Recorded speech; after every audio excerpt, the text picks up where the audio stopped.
Welcome to Manage to Engage, the podcast from clearandopen.com, dedicated to the evolution of you because businesses grow when people do. Serving leaders, managers, and people who will be, helping you reach excellence in your work and achieve your personal goals at the same time. Sign up for the free course at clearandopen.com. Where were you taught, you don't have to be totally responsible all the time? When you're 4 years old, you don't go, well, that's my parents' values about responsibility, but I have a different one. Or I'll consider what value of responsibility I want to have. No, you just look at it and go, oh, that's how you're supposed to be. Hi, it's Joseph, and thanks for tuning in to Manage to Engage, the podcast from clearandopen.com.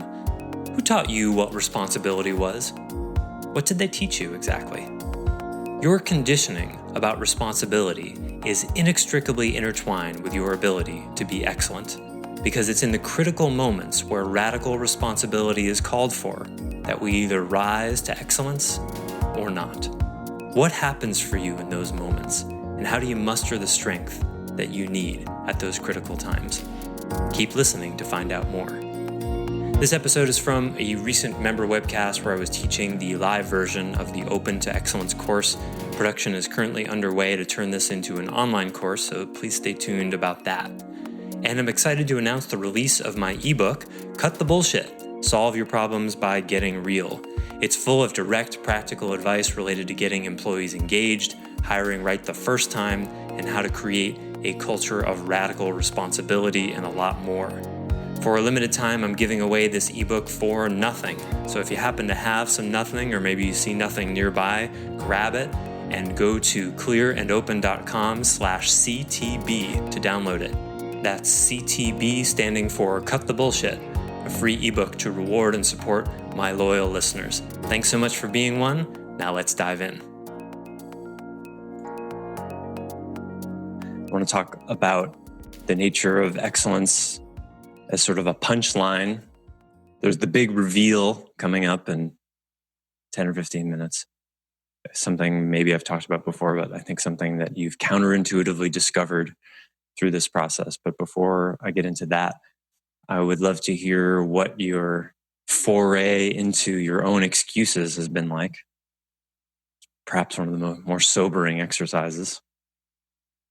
And if anybody has any new ones that aren't yet on the list, we're trying to get to 100. So I'll share kind of what I was wondering about last night, and I shared this with Joseph. This question, in looking at the excuses in their various categories, I found myself identifying with some from each of them, and it kind of got me wondering, like, have I just maybe subconsciously or even consciously been sort of creative in coming up with new excuses that would, I don't know, get me out of something? Like, am I just sort of being creative at being weaselly, I guess? Well, I'd say yes, except I'd replace the word I with the word shadow. Because it's the shadow's job is to be creative about deflecting responsibility. That's the job. And really try to find a neutral, non-judgmental place about that. Because where did you learn your sense of responsibility from? Think about the times where your parents came back from work and were talking about their bosses at the dinner table, or, how hard their work was when they got home. Like, how did your parents teach you responsibility? How did they relate to taxes? Did your parents cheat on taxes a little bit? Did you know about it? Did they tell you? Did they make it seem normal? The little things. There's usually in any given family, there's little lapses of responsibility. I'm not making a value judgment about taxes per se. I'm just saying, where were you taught, you don't have to be totally responsible all the time, in such a way that you didn't really have a choice about it? Because, when you're 4 years old, you don't go, well, that's my parents' values about responsibility, but I have a different one. or I'll consider what value of responsibility I want to have. No, you just look at it and go, oh, that's how you're supposed to be. Yeah. In other words, look at your conditioning around it. And then what happens, how is accountability? What's our initial experiences of accountability as a kid? Someone gets in school, outside of the home, you go to the principal's office, and you're in trouble. You're going to get in trouble. Nothing's good is going to happen at the principal's office, right? Nothing that's about supporting you is going to happen to the principal's office. I remember once when I was, third or fourth grade, I brought fireworks to school. Didn't light them. I just had them. A friend of mine had some, and I just thought it was cool. I was like 8 years old. Someone must have told on me, and I got called to the principal's office. And I was terrified. And I'll never forget what happened. I remember he said, "You know what I'm supposed to do now?" And which is kind of a weird question to ask whenever I was 7, 8-year-old. The principal says to me, "Do you know what I'm supposed to do now?" And I think I said, "Expel me." And he laughed. He says, "No." He goes, "I'm supposed to call the police."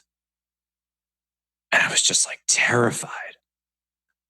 And then he didn't call the police, which was supposed to, I guess, make me feel like I got off really easy. Yeah, that was one of my earliest experiences of accountability.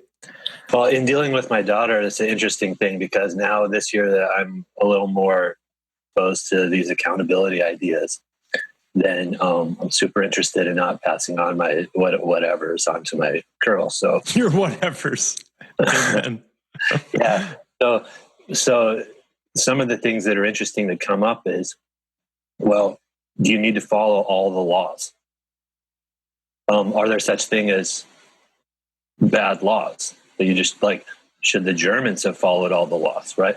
So these things all suddenly are come up that I don't have answers to, right? But traditionally, you think, yes, you're supposed to follow the laws, and that's responsibility and ABC. But there's some bad laws. Yeah, it's tricky. Yeah, and I had a teen I was sort of mentoring about 10 years ago who got caught cheating at the school he was in. And the conversation when he got in trouble started out with, "How is this hurting you?" That was the way that conversation went. And it was like a half-hour discussion about like, what's the impact on you that you cheated? Pretty different than, "I'm supposed to call the police now, but I'm not gonna." You see the lack of curiosity there? Hey, Joseph, I think the whole concept of what you and in Sam's example. So I also brought fireworks to school, and yeah. So I brought the kind that you pull apart and they explode. You don't even light them. Oh yeah, what are those? And I'm in art class. I'm in 7th grade, junior high. So my friend Rusty Russell, I go, "Hey Rusty, I got one of these." And he's like, "Oh, awesome!" And he just pulled it. Like it wasn't my choice. I just thought it was cool. The teacher saw me and Rusty. We both get to the principal's office. Corporal punishment in 1982. I got a hack with a paddle this big at a full swing to my ass, like full swing. In public school? Public school. Wow. Public school, Meade School District, 1982. Like bend over, grab your ankles, and every ounce of an adult male's swing. And I think he played baseball back in the day before he was principal. His hips were in it. So when you think about it, it's like, I thought it was neat. I wanted to show off to my friends. Yeah. One of my friends pulled it. We both got hit by an adult with a very long board really hard. It's barbaric. But yeah, it's fascinating. But when you talk about like versus being asked how it impacts you, well, I mean, differently, like sure, that could have caused, had I understood the consequence or understood, not the consequence, the impact of bringing explosive to school. Yeah. hey, you're in art class. We have volatile things. We have paints that are back in those days all oil, and I don't know if oil. Yeah. Or, it's distracting to other students, or, nobody ever asked me, like, including my parents, because then I got in trouble with them, But among all the people, the teacher, the principal, my parents, among all of them, nobody was like, so what compelled you to bring fireworks to school? Mm-hmm. Now, then the version you'll get is, what were you thinking? Right. Which is not really a question. Right. Right. Because if you don't really want to know the answer, it's not a question. It's scolding. Yeah. And it's interesting. It's like, that could have been a cool conversation. Like if they would have truly asked, why did you bring fireworks to school? I could have said, well, I kind of wanted to show off to some of the cool friends, and they could say, oh, so socially, is it kind of hard for you? Yeah, I'm kind of shy and introverted, and the cool kids talk to me, and this is a cool kid thing. The cool kids like fireworks, and I was just trying to fit in. Right. That could have elicited this. Yeah. Right. That could have opened up a whole mentoring moment that could have radically changed the course of an entire school year, an entire life. Yeah. And when that doesn't happen, when we don't get that kind of curiosity and care, well, excuses start looking really good. Yeah. Because if you don't get that with accountability, and there's nothing positive out of it, then you might as well figure out ways to get the person off your back as quickly as possible. And that's an excuse. Yeah. This authority, this call to accountability, this being held responsible for my actions, it's not going to serve me. No one cares about me. I'm not going to get listened to. I'm just going to get subjugated again. What's the quickest and easiest way I can get out of this? That's the response. Yeah. That's why there's almost 100 excuses. Mm-hmm. And then, you could probably map your excuse style. I'm still learning about this as well. I've been mapping these excuses out for the last 6 months or so. But you could probably trace back your excuse styles to how you were raised, early childhood experiences, things that have worked for you. You probably don't use the excuses that didn't work for you. They probably match your biggest gifts. If you have, like Gabe was talking about, if you use a lot of different ones, you probably have a pretty quick mind. Because you got to think on your feet if you're going to, do the laundry list style. Some people will just choose one or two and just stick to it, and never relent. That's another style. It was I didn't read this, and I didn't notice this until this past exercise, that you had them separated into the 5 different categories. But I tried. I'm fooling around with that. Yeah. No, but it's fascinating because almost all of mine were in the hero trooper. Oh, good. It worked. Okay. Yeah.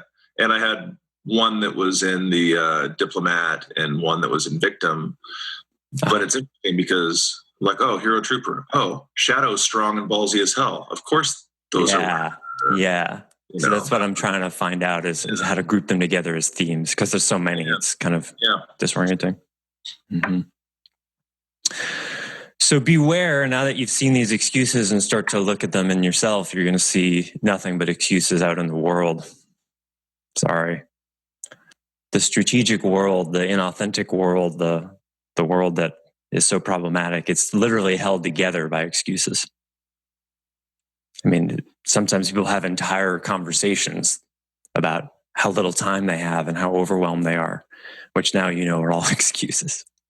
I found it interesting when I was doing mine that trying to identify my top 5 is it was very much like a me versus me sort of thing, instead of like, they weren't excuses I recognized as giving to other people, but I give them to myself all the time. Mm-hmm. For example? It's like we can do it tomorrow one, or like procrastination. But I don't really give that excuse to other people, but I just struggle with it kind of back and forth when I'm talking to myself. Mm-hmm. Yeah, that's one of the, I appreciate you bringing that, Tyler. It's, excellence, in the context of excellence here, you can do everything that's expected of you, or even go beyond what's expected of you with other people. And that won't necessarily get you to excellence. I think sort of what I like to call the employee mentality with big quotes around it. The employee mentality is do what you're told. And ask any manager, they don't want you to do what you're told. They want you to do more than that. They want you to figure it out. That's ownership. Because if you only do what you're told, you're being supervised. Well, I did what I told. I did all the things on my task list here. I'm fulfilling all of the stuff that's explicitly written in my job description. Well, that's great. You're a model supervised employee that requires management resources to, keep you moving. But that's not the path to being a leader, right?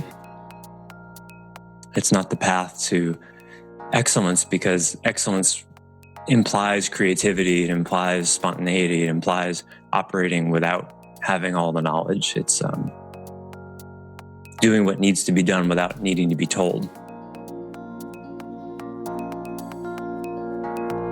Thanks for listening to Manage to Engage, the Clear and Open podcast. Join us next week when you'll be a little bit closer to who you're destined to be. Until then, know that Clear and Open is dedicated to the evolution of you, because businesses grow when people do. Be sure to visit clearandopen.com for the latest tools, articles, and free resources to help you on your journey. Thanks for listening, and bye for now.